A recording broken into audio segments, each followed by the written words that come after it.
Friend, my self Ashish Kumar, study from JNV Farrukhabad, 2019 batch pass out. ठीक है, अभी इंजीनियरिंग के किसी भी कॉलेज में एडमिशन ले रहे हैं फ़िलहाल।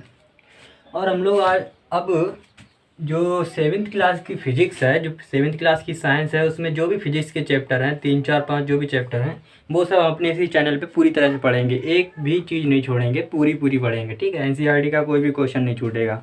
और इस तरीके से पढ़ेंगे कि अगर आप किसी भी कंपटीशन एग्जाम में बैठते हो तो आराम से सिलेक्शन हो जाए।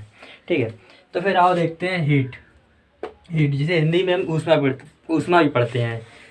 फ़िलहाल अभी हम, क्योंकि काफ़ी बच्चे नवोदय में हिंदी में पढ़ते हैं, तो हम लोग ज़्यादातर हिंदी में ही पढ़ाएंगे। वैसे तो हम भी इंग्लिश में पढ़ाने का मन था, लेकिन किताब भी मेरे पास हिंदी वाली आ गई, ये देखो, क्योंकि मेरा भाई पढ़ता है वहाँ पे, इसीलिए मेरा पढ़ाने का और ज़्यादा मूड है। क्योंकि एक साथ तो उसको पढ़ा नहीं सकते, तो यहाँ पे पढ़ा देंगे, तो तुम लोग बाद में पढ़ लेना।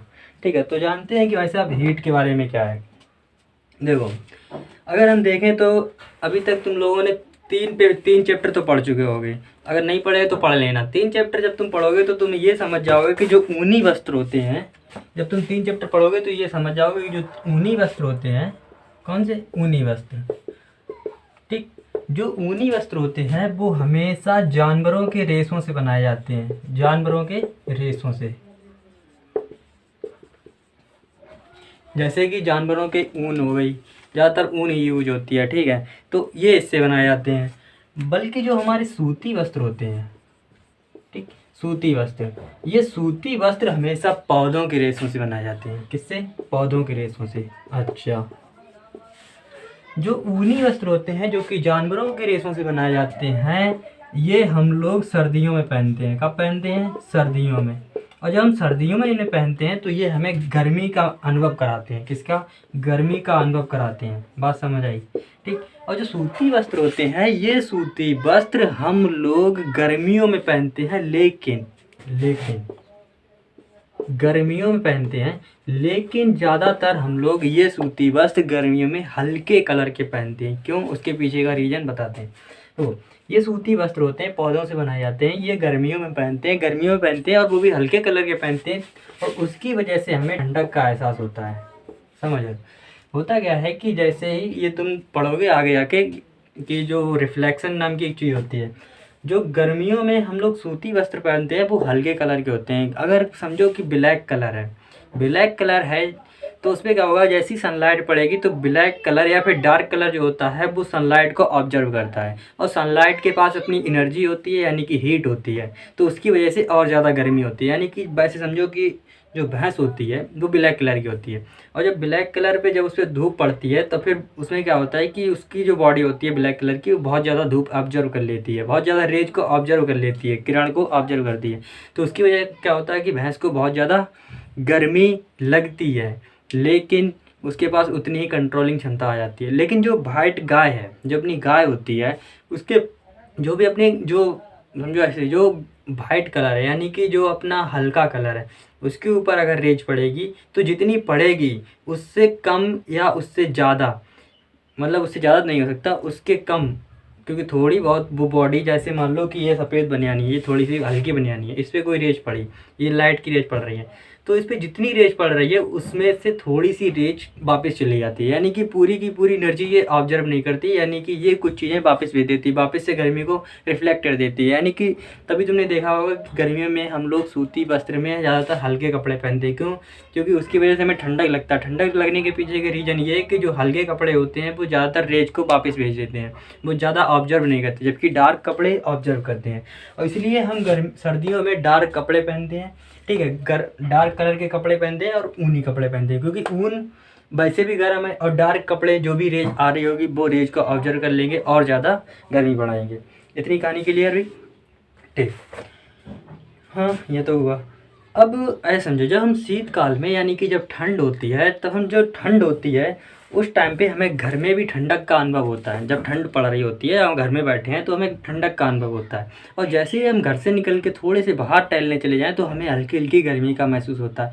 पर वहीं अगर गर्मी का टाइम है और घर में है, तब भी हमें गर्मी का महसूस होता है। ऐसी क्यों?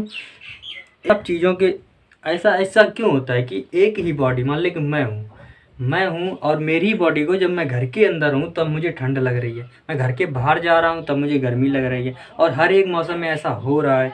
तो ऐसा क्यों हो रहा है? इन सब चीज़ों के बारे में जानने के लिए हम एक इस चैप्टर को अच्छी तरह से पढ़ेंगे और इस चैप्टर के अंदर इन सब चीज़ों के पूरे जवाब हैं। ठीक, धन्यवाद। आइए दोस्तों, अब जानते हैं गर्म और ठंडा। गर्म और ठंडा की ऐसी चीज़ें काफ़ी ज़्यादा हमारे दैनिक जीवन में यूज होती हैं, लेकिन हम इनमें बहुत चीज़ें ज़्यादातर ऑब्जर्व नहीं कर पाते हैं। जैसे कि हम बात करें कि हमारे दैनिक जीवन में जैसे ही हम उन चीज़ों के सामने आते हैं तो बहुत चीज़ें हमें महसूस में होती हैं और हम पता लगाते हैं, छू कर के पता लगा सकते हैं कि ये चीज़ ठंडी है और ये चीज़ गर्म है। लेकिन ये सब कैसे होता है, कब तक होता है, और ये क्या प्रैक्टिकल तरीके से एकदम सही है, मतलब जो हम सोचते हैं क्या वो सही है? इन सब चीज़ों के बारे में इस टॉपिक में चर्चा करेंगे। ठीक है, देखो इसमें क्या है, ये एनसीईआरटी में साफ साफ दिया गया है कि हाँ, जैसे कि चाय गर्म है, कैसे पता? हमने किया, हमने बॉडी को टच किया, चाय की जो भी प्लेट थी या फिर जो भी कप था हमने उसे टच किया, पता चला चाय गर्म है। इधर बर्फ़ ली, बर्फ़ को टच किया तो लगा हाँ ठंडी है। तो ये सब पता कैसे चल रहा है? चाय गर्म है, बर्फ़ ठंडी है, ये सब कैसे पता चल रहा है? एक चीज़ होती है जिसे हम बोलते हैं ताप। याद रखो, ताप क्या होता है? देखो ताप क्या होता है, किसी भी बॉडी की अंदरूनी गर्मी, किसी भी बॉडी की अंदरूनी गर्मी को हम ताप कहते हैं। अब ऐसे समझो कि मान लो ये कागज़ है, मान लो ये कुकर है। अब इसमें क्या होगा कि माचिस लगाओ, माचिस लगाने पर ये थोड़ी देर में जलेगा। वहीं पे एक सिंपल सा कागज़ हो, उस पर माचिस लगाओ, वो एकदम जलेगा। इसे क्या बोलते हैं? इसे बोलते हैं हम लोग लैटेंट हीट के नाम से। लैटेंट हीट मतलब किसी भी बॉडी को तोड़ने के लिए जो हीट यूज हो रही है। ताप बेसिकली एक बॉडी की अंदरूनी एनर्जी होती है, इंटरनल गर्मी होती है। यानी कि अगर हम किसी भी लकड़ी को रख दें, उसे तब तक सुलगाते रहेंगे जब तक उसमें आग ना लग जाए, यानी कि तब तक उसे हीट देंगे जब तक वो अपने हीट के लेवल को पार ना कर जाए। मान लो कि मेरे पास कागज़ है, ठीक है, ये कागज़ है और हमें पता है इस कागज़ को अगर हम 2 जूल एनर्जी दे दें, 2 जूल गर्मी दें, ये 2 जूल का लेवल है। अगर हम माचिस से गर्मी दे रहे हैं, जब तक ये 2 जूल के नीचे रहेगा तब तक ये कागज़ नहीं जलेगा। जैसे ही 2 जूल पे पहुंच के 2 जूल को क्रॉस करेगा, कागज़ जल जाएगा। बात समझ आई? वहीं पे अगर हम लकड़ी का टुकड़ा ले लें तो लकड़ी के टुकड़े को ज़्यादा एनर्जी चाहिए। इस लकड़ी के टुकड़े की मान लो एनर्जी है 10 जूल, ठीक, ये इसकी बोलते हैं लैटेंट हीट, यानी कि छुपी हुई गर्मी, अंदरूनी गर्मी। इसे हम बोलते हैं लैटेंट हीट, अंदरूनी गर्मी। अब मान लो मैंने माचिस से जलाया, तो माचिस क्या करेगी? माचिस अगर 10 जूल से नीचे गर्मी दे रही है तब तो ये लकड़ी का टुकड़ा नहीं जलेगा, सिर्फ सुलगेगा। जैसे ही 10 जूल से ऊपर गर्मी हुई तब ये लकड़ी का टुकड़ा जल जाएगा। इसे बोलते हैं ताप। ताप क्या होता है? किसी बॉडी की एक अंदरूनी एनर्जी होती है, अंदरूनी गर्मी होती है, ठीक है। उसे मापे, उसे कैसे जानते हैं? उसे हम पता लगा सकते हैं उसकी लेटेंट हीट से। लेटेंट हीट मतलब लेटेंट हीट किसी भी चीज़ की निश्चित होती है, ठीक है। मान लो कागज़ है, कागज़ की एक लेटेंट हीट होगी, जैसे ही हमने उसमें माचिस की टुकड़ा लगाया, अगर वो उसकी जितनी एनर्जी है उतना क्रॉस कर गया तब तो कागज़ टुकड़ा जलेगा, वरना नहीं जलेगा। लकड़ी का टुकड़ा माचिस से नहीं जलता, क्यों? क्योंकि वो उसकी जो बैरियर लेवल है, जो एनर्जी का लेटेंट हीट का लेवल है, उसको क्रॉस नहीं कर सकता, ठीक है। बाकी चीज़ें आप लोग अच्छी तरह से गूगल पे सर्च कर सकते हो, वहाँ पे मिल जाएगी। फिलहाल हम बात करते हैं गर्म और ठंडे के बारे में।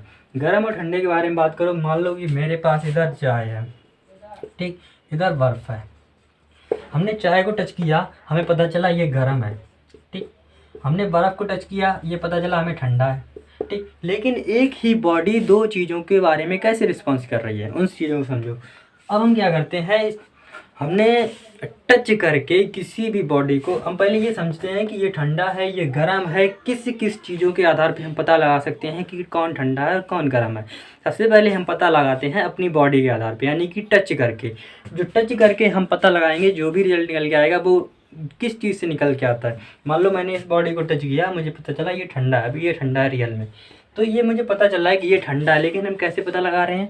इसे हम बोलते हैं स्पर्शीय इंद्रिय, स्पर्श इंद्रिय, हाँ स्पर्श इंद्रिय बोलते हैं इसे, सही है, हाँ स्पर्श इंद्रिय, स्पर्श इंद्रिय।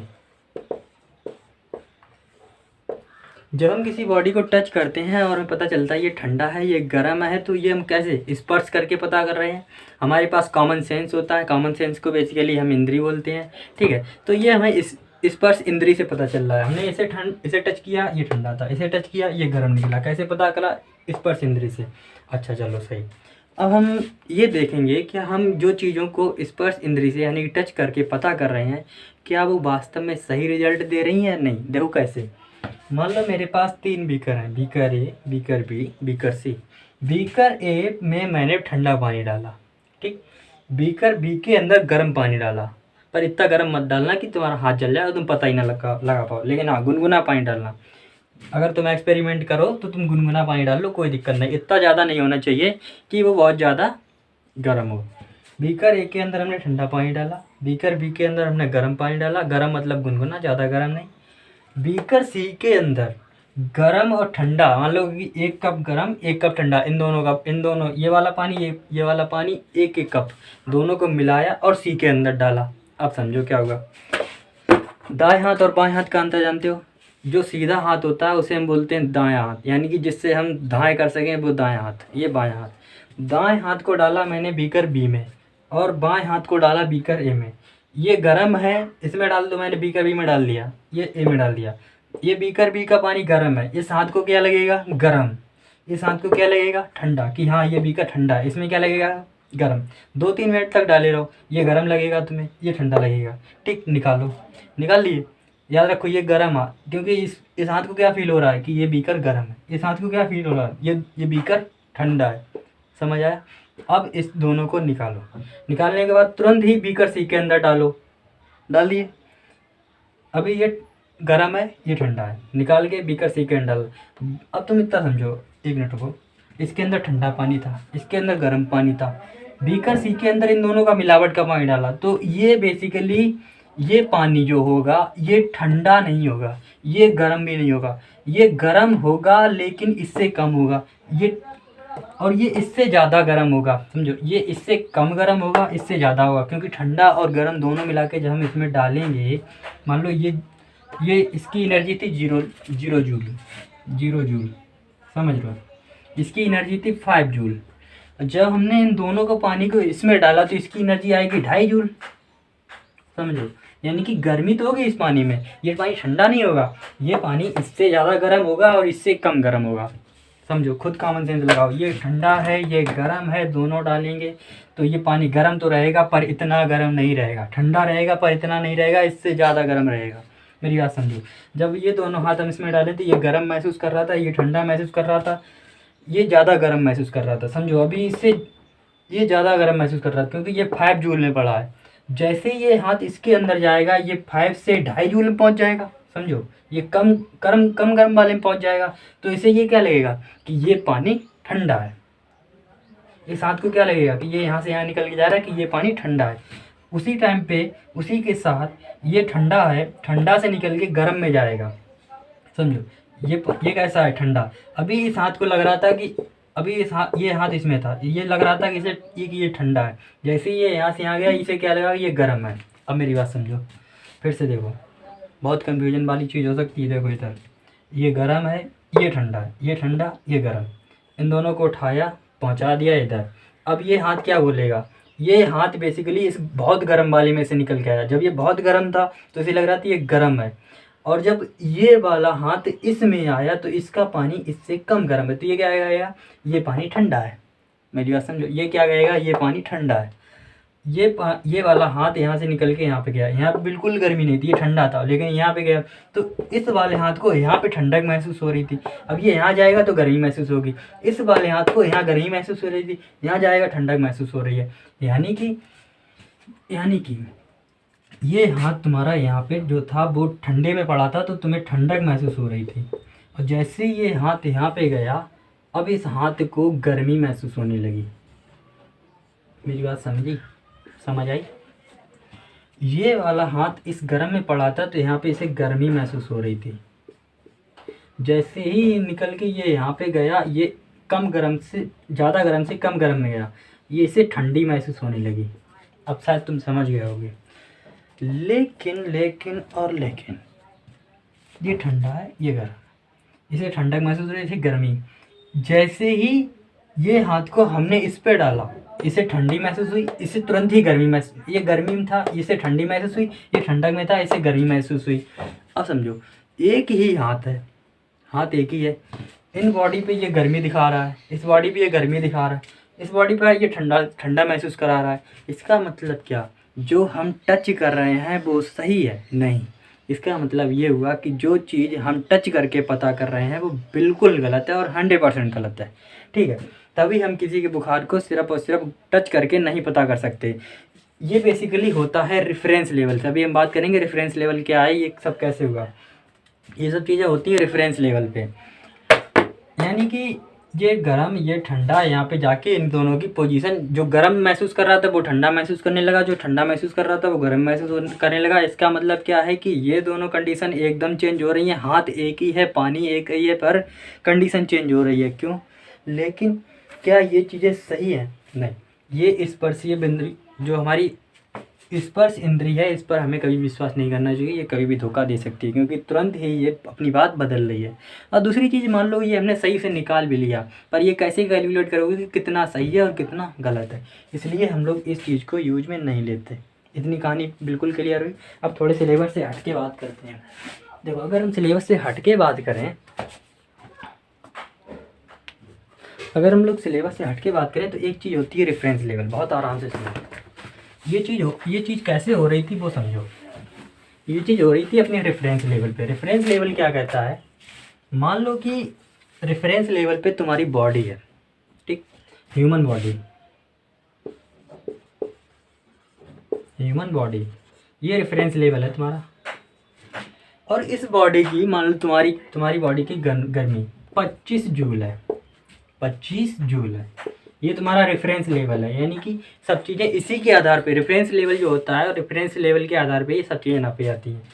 अब ये 25 जूल का जब बॉडी किसी भी 50 जूल के लीटर में पड़ेगा, या फिर ये 10 जूल के लीटर में पड़ेगा, तो जब ये 50 जूल के लीटर में पड़ेगा, यानी कि इसमें ज़्यादा गर्मी है, तो ये ह्यूमन बॉडी बोलेगी ये बॉडी गर्म है।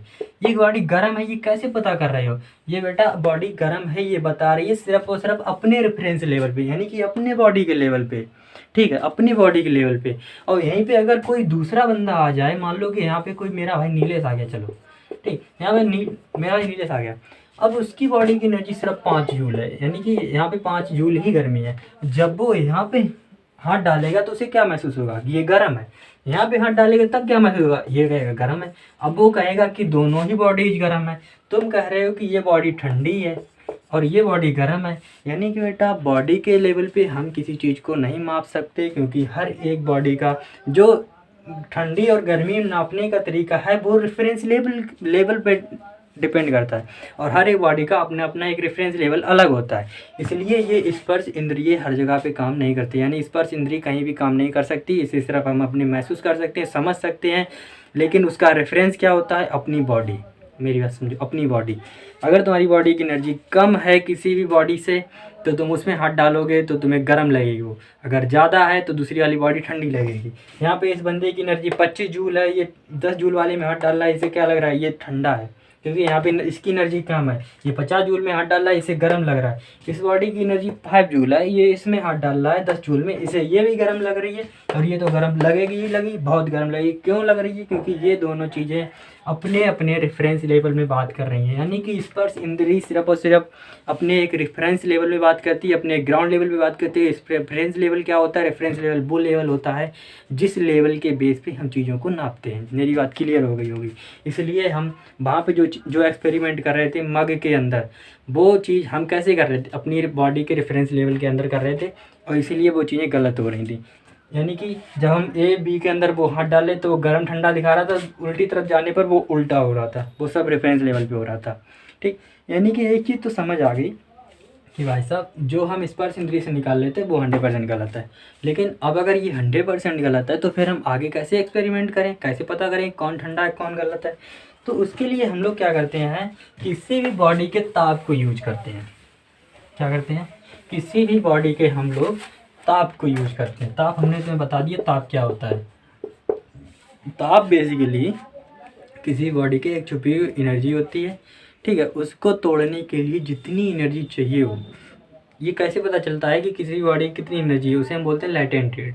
मान लो कि इसकी एनर्जी है 5 जूल, जब तक जिस चीज़ से इसे जलाया जाए उसकी एनर्जी 5 जूल तक ना हो जाए तब तक ये जलेगा नहीं। यानी कि एक ऐसी कंडीशन आएगी जलाते जलाते जलाते जाए जब ये जल जाएगा, जब ये जलने लगेगा उस टाइम पे उस जो मशीन है यानी जो भी सिस्टम है जिससे तुम इसे जला रहे हो उसकी अगर तुम किसी तरह से एनर्जी नाप लो कि हाँ ये 25 जूल पे पॉइंट पे आके जल रहा है, तो इसका मतलब इसका ताप कितना हुआ 25 जूल। अब मेरी बात समझ गया होगा। तो ये बॉडी का ताप होता है। वैसे ह्यूमन बॉडी का नॉर्मल ताप कितना होता है, जो रूम का टेम्परेचर होता है वही होता है, ठीक है। फिलहाल तो फिर हम इसको मापने के लिए किसी भी चीज़ को यूज करते हैं। जो रेफरेंस लेवल होता है, ये ताप क्या होता है, ताप बेसिकली हम किसी बॉडी जो हम चीज़ नापते हैं, मान लो कि हमें पता करनी है कि ये बॉडी ठंडी है या गर्म है। मान लो कि हमें कैसे पता करेंगे, रेफरेंस लेवल वो तो मेरा ख़त्म हो गया, जो स्पर्श इंद्री थी वो तो बेकार हो चुका है। अब ये आगे बात करेंगे ये कैसे काम करेगा। तो हम ताप के आधार पे नापते हैं, किसके आधार पे, ताप के आधार पे, यानी ताप को रेफरेंस लेवल मान के काम करते हैं। और जो चीज़ से नापते हैं उसे हम बोलते हैं तापमापी, ठीक है। तापमापी को हिंदी में हम थर्मामीटर कहते हैं, ठीक। अब थर्मामीटर ये नहीं सिर्फ डॉक्टरी वाला, थर्मामीटर कई तरह के होते हैं, लैब में यूज होते हैं, डॉक्टरी में यूज होते हैं। जो हम लोग नॉर्मल थर्मामीटर यूज करते हैं उसे हम बोलते हैं डॉक्टरी थर्मामीटर, ठीक, डॉक्टरी थर्मामीटर।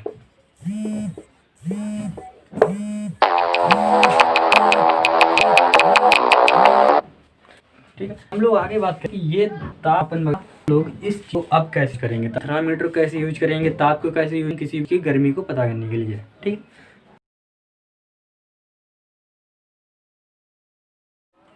अब बात करते हैं ताप मापन के ऊपर। ताप को पता चल गया, ताप क्या होता है। ताप बेसिकली जिसे हम इंग्लिश में टेम्परेचर बोलते हैं वही होता है। हमने उसे अच्छी तरह से एक्सप्लेन करके बता दिया कि वो सब क्या चीज़ होती है, वो अंदर की चीज़ हम आपको बता चुके हैं। सिंपल भाषा में बोलें तो ये टेम्परेचर होता है। टेम्परेचर को मापने वाला बोला जाता है तापमापन। तापमापन क्या होता है, जो भी मशीन है यानी कि जो भी सिस्टम है जिससे हम टेम्परेचर को माप रहे हैं वही हमारी तापमापन है, ठीक है। तो क्या आपने कभी तापमापन को देखा है, सबने देखा होगा मेरे ख्याल से। जो हमारे पास जो किसी को बुखार आता है, तो किसी को बुखार आते हैं तो हम कैसे पता करते हैं, दो तरीके से पता करते हैं, या तो हाथ से टच करके, लेकिन हमने बताया कि हाथ से टच करना बेकार है, क्योंकि अगर तुम्हारी बॉडी की गर्मी उस इंसान से ज़्यादा हुई जिसे बुखार आया तो तुम्हें तो ये लगेगा वो इंसान ठंडा है, मेरी बात समझ रहे हो, तो ये तो बेकार है। तो दूसरी तरीका से क्या है कि हम किसी और मशीन से पता करते हैं। जिस चीज़ से हम पता करते हैं उसे हम बोलते हैं डॉक्टरी थर्मामीटर। क्या बोलते हैं, उसे हम बोलते हैं डॉक्टरी थर्मामीटर। देखो थर्मामीटर क्या होता है, थर्मामीटर एक मापने वाला यंत्र है जो कि टेम्परेचर को मापता है। पर डॉक्टरी थर्मामीटर सिर्फ वही है एक सिस्टम जिससे हम जो नॉर्मली में यूज करते हैं। बाकी थर्मामीटर अलग हैं। कुछ थर्मामीटर ऐसे हैं जो लैब में यूज होते हैं, कुछ साइंटिस्टों की लैब में यूज होते हैं, कुछ अलग जो रिसर्च में यूज होते हैं वो थर्मामीटर अलग होते हैं। सब थर्मामीटर अपने अपने अलग तरीके से वर्किंग करते हैं, ठीक है। तो ये होता है डॉक्टरी वाला थर्मामीटर। इस डॉक्टरी वाले थर्मामीटर के ऊपर अच्छी तरीके से अगर हम बात करें तो देखो इस डॉक्टरी वाले थर्मामीटर में देखो क्या है कि ये बॉडी के ताप को जो है वो डिग्री सेल्सियस में नापता है। इसके अंदर जो स्केल यूज होती है वो होती है डिग्री सेल्सियस के ऊपर। और बेसिकली होता क्या है कि इसके जब ये नॉर्मल पे रखा होता है, रूम टेम्परेचर पे रखा होता है, तब ये बिल्कुल शांत होता है। यानी कि ये यहाँ पे इस थर्मामीटर में ये पूरा का पूरा एक सिस्टम है।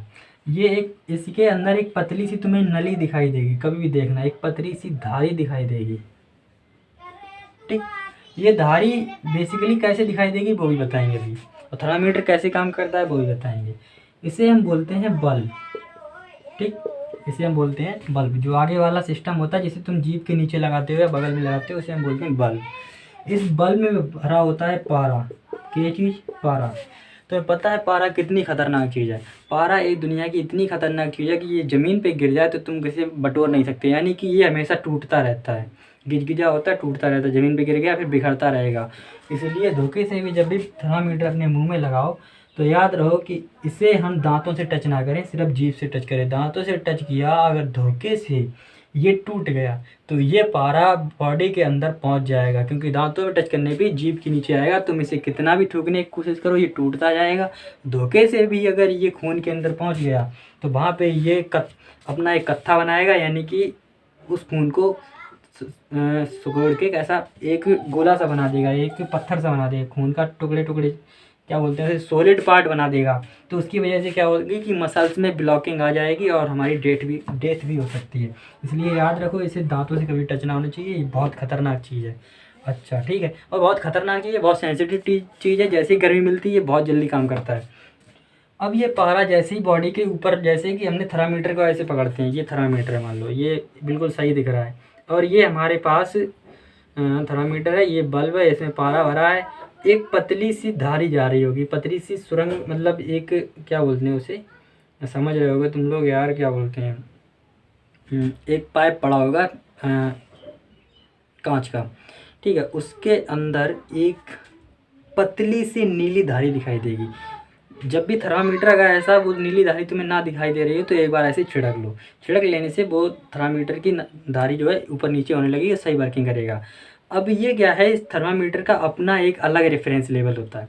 ये इसका रेफरेंस लेवल ज़्यादातर रूम टेम्परेचर होता है, यानी कि इसका जो रेफरेंस लेवल होता है उसे हम 0 डिग्री सेल्सियस मान के चलते हैं, यानी कि नॉर्मल कंडीशन में ये थर्मामीटर 0 डिग्री सेल्सियस पे बैठा होता है, बिल्कुल शांत। जैसे ही हम किसी भी बॉडी को ऐसे करके टच करें, जैसे ही टच करें तो ये बॉडी को गर्मी को मापना स्टार्ट करता है, ये बॉडी की गर्मी को तोड़ना स्टार्ट करता है, समझो। ये बॉडी पे टच हुआ, बॉडी पे टच हुआ, अब ये क्या करेगा, ये थर्मामीटर इस बॉडी की गर्मी इस थर्मामीटर के ऊपर जाएगी। जैसे ही इस बॉडी की गर्मी इस थर्मामीटर में जाएगी, ये पारा पे चढ़ेगी, पारा अपने हिसाब से जैसे ही चढ़ेगी और जितनी गर्मी चढ़ जाएगी इसकी नीली लाइन ऊपर बढ़ती चली जाएगी। जहाँ पे जाके ये नीली लाइन रुक जाएगी वो हमें क्या दिखाएगी, टेम्परेचर।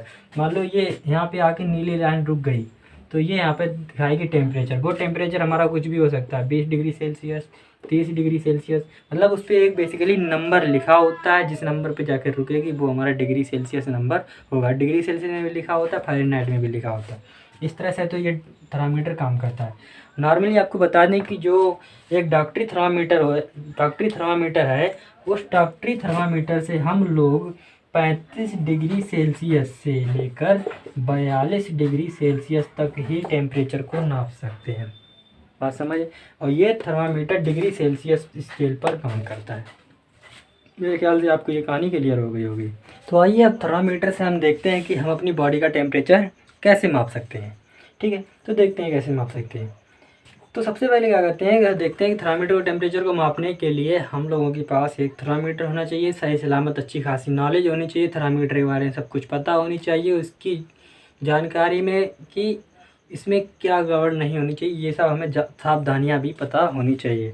सबसे पहले हम लोग बात करेंगे सावधानियों के बारे में, ठीक, क्योंकि जब तक हमें सावधानियाँ नहीं पता होंगी हम लोग सही से थर्मामीटर को यूज नहीं कर पाएंगे। नंबर 1 सावधानी, थर्मामीटर को उपयोग करने से पहले और उपयोग करने के बाद हमेशा एंटीसेप्टिक घोल से धुलें।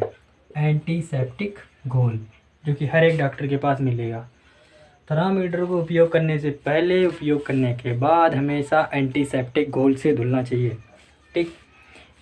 दूसरी चीज़, जब भी थर्मामीटर को यूज करें तो थर्मामीटर को यूज करने से पहले ये बात का हमेशा ध्यान रखें कि उसका जो पारा है ये 35 डिग्री सेल्सियस से कम होना चाहिए, 35 डिग्री सेल्सियस से कम होना चाहिए, बात समझ आई। यानी कि जो पारा है वो 35 डिग्री सेल्सियस से कम होना चाहिए, ये दूसरी कंडीशन है। 2 कंडीशन समझ आई। तीसरी कंडीशन, जब भी, अब मान लो मैंने टेम्परेचर को निकाल लिया, टेम्परेचर को निकालने के बाद जब टेम्परेचर पढ़ेंगे थर्मामीटर से, तब उस जो थर्मामीटर को रखेंगे वो हमेशा इस तरीके से रखेंगे, यानी कि हमारी जो दृष्टि है, इसकी जो रेखा बन रही है इस दृष्टि रेखा के अनुसार ऐसे रखेंगे और ऐसे करके पढ़ेंगे, जहाँ पर भी लाइन जा रही है अब पढ़ेंगे, बस समझ आई। तीसरी पॉइंट, यानी कि इसे कैसा रखना चाहिए, वर्टिकली रखना चाहिए, सॉरी हॉरिजॉन्टल रखना चाहिए। इसे हम हॉरिजॉन्टल पढ़ते हैं, इसे हम हॉरिजॉन्टल पढ़ते हैं, समझ आई। तीसरी चीज़, थर्मामीटर को उपयोग करते समय कभी भी उसको बल्ब से ना पकड़ें, बल्ब से ना पकड़ें, यहाँ से नहीं पकड़ना चाहिए, समझो। ये बल्ब अगर टूट गया तो बहुत नुकसानदायक हो सकता है, बल्ब से ना पकड़ें। ये सब टेंशन ना लो, अगर कोई नोट नहीं बना रहा है कोई प्रॉब्लम नहीं, एनसीईआरटी पूरी पढ़ा रहे हैं, सब कुछ एनसीईआरटी में लिखा है, पूरी एनसीईआरटी पढ़ा रहे हैं, कुछ भी याद नहीं है, ठीक।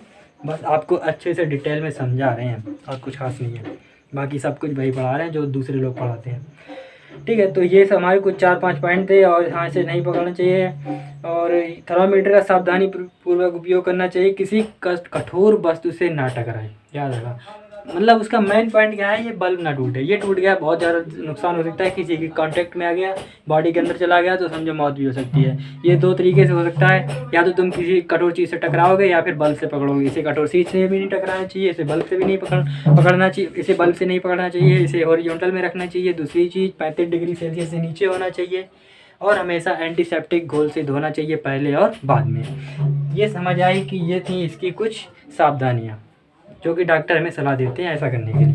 बिल्कुल सर। अब बात करते हैं थर्मामीटर को हम लोग कैसे यूज करते हैं। हम लोग अगर मेरे पास कोई डॉक्टर नहीं है और हम सही तरह से उसे यूज करना चाहते हैं तो कैसे यूज करेंगे, बिल्कुल देखो अच्छी तरह से देखो कैसे यूज करेंगे। जो थर्मामीटर होता है, थर्मामीटर में जो डिग्री सेल्सियस स्केल होती है वो 35 डिग्री से लेकर 42 डिग्री तक होती है। ठीक, 35 डिग्री से 42 डिग्री तक हर एक के बीच, मान लो कि ये 35 है और यहाँ पे लास्ट में 42 है, इन दोनों के बीच में कहीं पे 36 भी होगा और 37 भी होगा, फिर 38 भी होगा, ऐसे करके कुल नंबर होंगे और लास्ट तक 42 होगा। होता क्या है कि इन दोनों के बीच में 35 और 36 के बीच में 5 डंडे होते हैं, 1 2 3 4 और 5 गैप होते हैं, ये सब में होते हैं। यहाँ पे भी होंगे 1 2 3 4 और ये 5। मैं बना नहीं पा रहा हूँ, तुम लोग सही से बना लेना, बना रहे चलो। ये 1 2 3 4 और 5। अब मान लो कि हमने छिटका इसे 35 डिग्री से नीचे ले आए पारा को, किसी बॉडी पे लगाया, बॉडी पे लगाते हुए ये पारा जो है वो यहाँ पे आ गया। बात समझ आई? ये पारा यहाँ पे आ गया। ये कहाँ पे? ये 37 है, 37 के बाद एक डंडा है उसके बीच में है, यानी कि ये 37 है। 37 कौन सा है? ये वाला 37 है। 37 के बाद एक डंडा है, उसके बाद यहाँ पर पारा है, ये पॉइंट है। यहाँ पे हमारी नीली लाइन आ चुकी है। अब ये कितना होगा? इतना तो हमें समझ आया है कि भाई साहब कि ये जो है ये 37 और 38 के डंडे हैं। 1 मिनट रुको, क्लियर दिखाएं।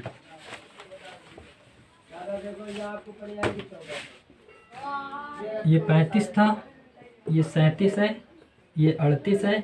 इन दोनों के बीच में 5 डंडे होंगे, 1 2 3 1 2 3 4 और एक 5। ठीक, मान लो कि पारा का पॉइंट 37 में एक लाइन छोड़ के एक लाइन छोड़ के ये यहाँ पे था, ये पॉइंट था। अब निकालेंगे कैसे? एक चीज़ तो पक्की है, हमारे पास कितना है? 37 डिग्री। 37 डिग्री सेल्सियस ये तो कन्फर्म है, पर ये 37 डिग्री से आगे भी कुछ है, ये यहाँ तक है। तो हम ऐसी कंडीशन में क्या करेंगे? 37 से लेकर 38 तक इसे हम 1 डिग्री सेल्सियस मानेंगे। बात समझ आई? 37 से लेके 38 तक ये हमारा कितना होगा? अरे 37 से लेकर 38 तक 1 डिग्री सेल्सियस तो बढ़ा, क्यों? 35 से 36 कितना हुआ? 1 डिग्री सेल्सियस। 36 से 37 कितना हुआ? 1 डिग्री सेल्सियस। 37 से 38 कितना हुआ? 1 डिग्री सेल्सियस। तो ये हमारा हुआ 1 डिग्री सेल्सियस। 1 डिग्री सेल्सियस ये गिनो किसका? ये इसका एक पार्ट क्या कहलाएगा? 1 का 5वां भाग भिन्न में पड़ा होगा, तो ये कितना बन गया? 1/5 डिग्री सेल्सियस। मेरी बात समझिए, इसका एक पार्ट कितना हुआ? 1/5 डिग्री सेल्सियस। तो 1/5 डिग्री सेल्सियस को अगर हम लिखें तो ये 0.2 डिग्री सेल्सियस। पर ये थर्मामीटर है कहाँ पे? ये सेकेंड पे है, सेकेंड पे, यानी कि ये अप्रोक्स प्लस में से हम 2 टाइम्स 1/5 डिग्री सेल्सियस जोड़ सकते हैं, यानी कि 2 टाइम इंटू 0.2 डिग्री सेल्सियस जोड़ सकते हैं। ये हमारे पास 0.4 डिग्री सेल्सियस हो गया। ये हमारे पास हो गया 37.4 डिग्री सेल्सियस। इस तरह से हम लोग थर्मामीटर को यूज करते हैं। मेरी बात क्लियर आई? ठीक, बात समझ आई तुम्हारी? अगर नहीं आई होगी एक बार रिपीट करके देखना, 2 बार रिपीट करके देखना, जरूर से आएगी, क्योंकि ये सब एरर का टॉपिक होता है। एरर बहुत आगे 11th में पढ़ाई जाएगी।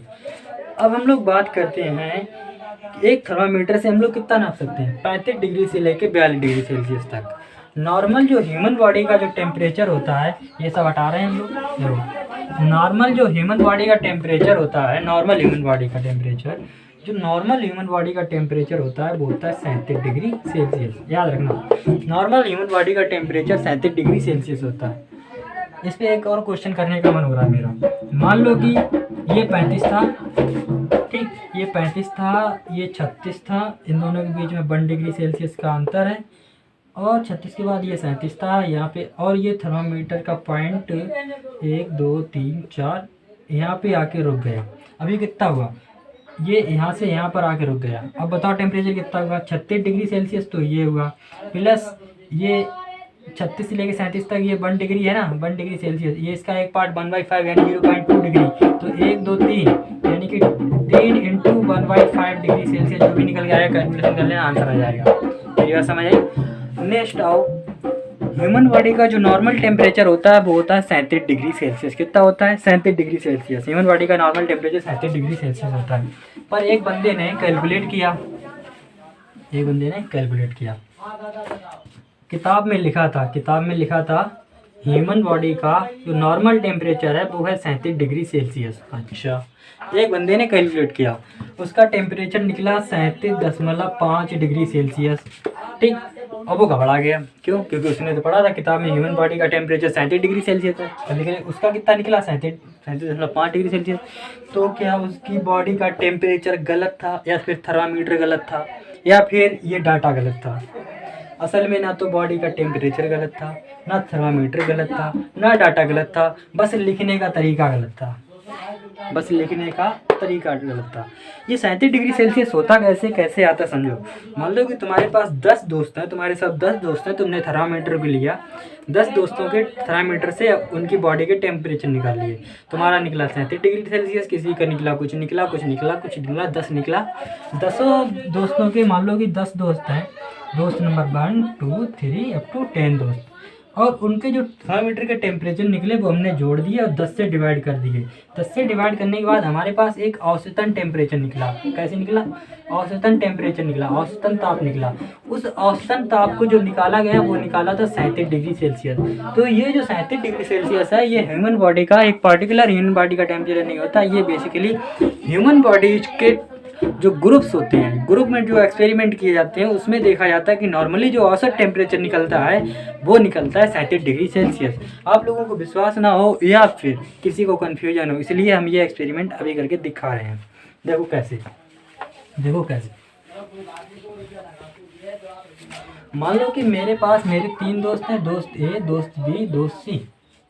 ठीक, बी का हमने टेस्ट किया, उसका टेम्परेचर निकला 37.0 डिग्री सेल्सियस, 37.0 डिग्री सेल्सियस, बिल्कुल सही। ए का टेम्परेचर चेक किया, उसका निकला 37.3 डिग्री सेल्सियस। बी का टेम्परेचर चेक किया, उसका निकला हमारा 29.7 डिग्री सेल्सियस। रुको भाई, 36.7 डिग्री सेल्सियस। 1 मिनट में अपना डाटा चेक कर लूँ सही से। 37.0 माइनस 0.3 36.7 डिग्री सेल्सियस, बिल्कुल सही। ये मतलब मेरा डाटा है, मैं कैलकुलेट कर रहा हूँ जस्ट ऐसे नॉर्मली कोई डाटा उठा लिया रेंडमली। मेरे पास 3 दोस्त हैं, 3 दोस्त को मैंने एक ग्रुप मान लिया। बी का टेम्परेचर 37 डिग्री सेल्सियस रखा, ए का 37.3 रखा, सी का 36.7 रखा। 36.7 डिग्री टेम्परेचर मैंने रखा। अब क्या इन तीनों में सिर्फ बी सही है? नहीं, क्योंकि किताब में क्या लिखा था? किताब में लिखा था ह्यूमन बॉडी का नॉर्मल टेम्परेचर 37 डिग्री सेल्सियस, पर किताब में गलत लिखा था। क्यों? किताब में लिखना चाहिए था ह्यूमन बॉडी का नॉर्मल एवरेज यानी कि औसतन टेम्परेचर 37 डिग्री सेल्सियस होता है। अब दिखाते हैं कैसे। ना तो ये गलत है, ना ये गलत है, ना ये। टोटल जोड़ो तो ये कितना हो जाएगा? इसका अगर हम औसत निकालें तो ये औसतन मान कितना निकलेगा? देखो औसत निकलेगा 37.3 प्लस 37.0 प्लस 36.7 और बटे में 3। जब तुम इसे कैलकुलेट करोगे तो ये आएगा मेरा 7 3 10 का 0, यहाँ से लगी 1, 7 3 21 की 1, यहाँ से लगी 2, 3 का 9 2 11/3। क्यों? औसत में जितने होते हैं उनसे डिवाइड किया जाता है। 3 3 9 3 7 21, ये निकला हमारे पास 37 डिग्री सेल्सियस। यानी कि हमने एक ग्रुप जिसके अंदर 3 लड़के थे, 3 लड़कों का एवरेज टेम्परेचर निकाला 37 डिग्री सेल्सियस। यानी कि ये 37 डिग्री सेल्सियस क्या है? ये 37 डिग्री सेल्सियस किसी भी एक बॉडी का टेम्परेचर नहीं है, ये ग्रुप का जो एवरेज टेम्परेचर होता है उसे मानते हैं। मेरे ख्याल से आपको ये बात क्लियर हो गई होगी। इसके बारे में सब कुछ क्लियर हो गया होगा। और जो नॉर्मल टेम्परेचर होता है बॉडी का 35 डिग्री सेल्सियस से लेके 42 डिग्री सेल्सियस तक वेरी करता है। इसीलिए थर्मामीटर में 35 डिग्री सेल्सियस से 42 डिग्री तक होता है। सिर्फ और सिर्फ डायरेक्टरी थर्मामीटर में ऐसा होता है, सब में ऐसा नहीं होता है।